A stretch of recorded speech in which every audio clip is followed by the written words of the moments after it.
1936 सालापासून परंपरागत चालू असलेला आनंदवाडी हरिनाम सप्ताह सर्वदूर प्रसिद्ध आहे. कोविड संकटानंतर पुन्हा यावर्षी हरिनामाच्या गजरास भाविकांचं उधाण आलंय. 24 जुलै कामिका एकादशीच्या मुहूर्तावर या गजराला सुरुवात झाली आहे. सर्वप्रथम पहाटे ठीक 5 वाजता दुग्धस्नानानं अभिषेक होतो. त्यावेळी संपूर्ण आनंदवाडी गाव पहाटे या सोहळ्यात सहभागी होण्यासाठी मंदिरात हजर असतं. त्यानंतर माऊलीला नवसाचे वस्त्र आणि दागिने घालून तयार करतात. सकाळी ठीक 10 वाजता सप्ताहाला सुरुवात होते. सप्ताहाच्या प्रारंभी गावातील ग्रामस्थ हे हरिनामाचा गजर आणि भजनं करून सुरुवात करतात. त्यानंतर तालुक्यातील विविध भजन मंडळे नियोजनानुसार दिवस रात्र भजन करत असतात.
रात्रौ स्थानिक वाडीनिहाय ग्रामस्थांच्या दिंड्याही निघतात. अखंड परिसर कसा भक्तिमय होऊन जातो. सर्वजण श्री विठ्ठलाच्या नामस्मरणानं व गजरानं तल्लीन होऊन जातात. वेगवेगळे धार्मिक, पौराणिक, ऐतिहासिक दिंड्या व भव्य चित्ररथ केले जातात.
भक्तांसाठी हेच स्थान म्हणजे पंढरी, हेच भूलोकीचं वैकुंठ.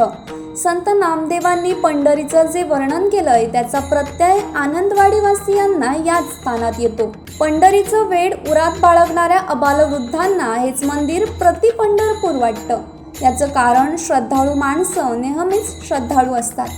त्यामुळे व्यवसायाला बाहेर पडताना ही मंडळी गावाच्या आराध्य देवतेला, पंचतत्वांना आणि ग्रामदेवता श्री दिरबादेवी मातेला साथ घालतात, मगच व्यवसायाला निघतात. 1976 पर्यंत मांगरवजा खोलीत हा सप्ताह असायचा. ग्रामस्थांच्या अथक परिश्रमानं तेथे मंदिर उभं झालं. मूर्तीची प्रतिष्ठापना करण्यात आली. या सप्ताहाला गावातील मुंबई स्थित मंडळी म्हणजे चाकरमानी आवर्जून उपस्थित राहतात. माहेरवाशिणी मोठ्या हौसेनं आपल्या कुटुंबासमवेत येतात. 1986 साली या सप्ताहाचा सुवर्ण महोत्सव मोठ्या उत्साहात साजरा झालाय. दिवसागणिक वाढत जाणारी भाविकांची संख्या लक्षात घेता नवतरुण मंडळींनी, ग्रामस्थांनी पुनश्च मंदिर उभारणीचं ठरवलं. दानशूर धनवान माणसं, ग्रामस्थ, हितचिंतकांनी भरभरून हातभार लावला आणि आत्ताचं श्रद्धास्थान विलोभनीय मंदिर अवघ्या 8 ते 10 महिन्यात पूर्णपणे उभं राहिलं. यामागे ग्रामस्थ मंडळींची प्रचंड परिश्रम करण्याची जिद्द दिसून येते.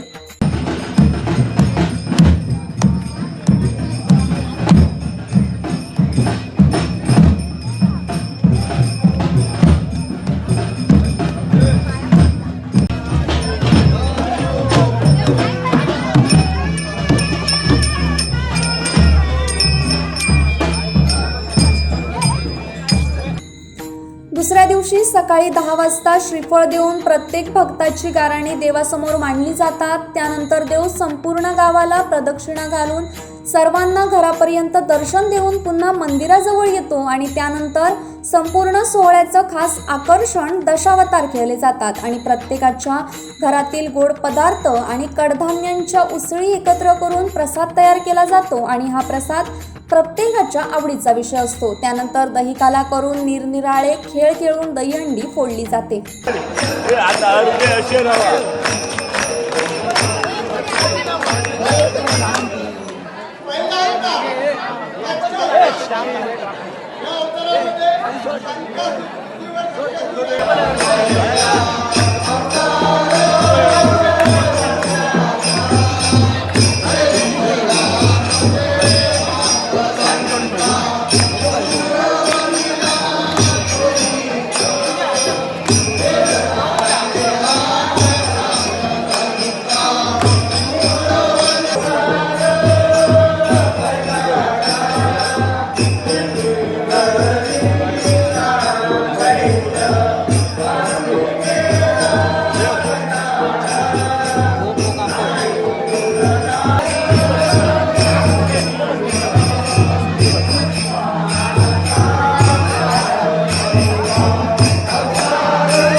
तिसऱ्या दिवशी दुपारी ब्राह्मण भोजन करून सर्व येणाऱ्या भक्तांना महाप्रसाद असतो। त्यानंतर सायंकाळी श्री हरिनाम सप्ताहाच्या घटाचं वाजत गाजत मिरवणुकीनं विसर्जन केलं जातं। श्री हरिनाम सप्ताहाची सांगता होते।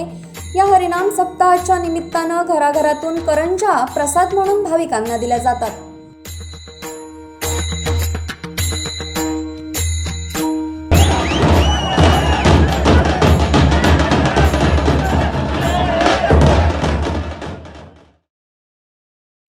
असे नवनवीन व्हिडिओ पाहण्यासाठी कोकणशाहीचं यूट्यूब चॅनल सबस्क्राईब करा व बेल बटन प्रेस करा। तसेच फेसबुक पेज लाईक करा आणि इंस्टाग्राम पेज व ट्विटर पेजला फॉलो करायला विसरू नका।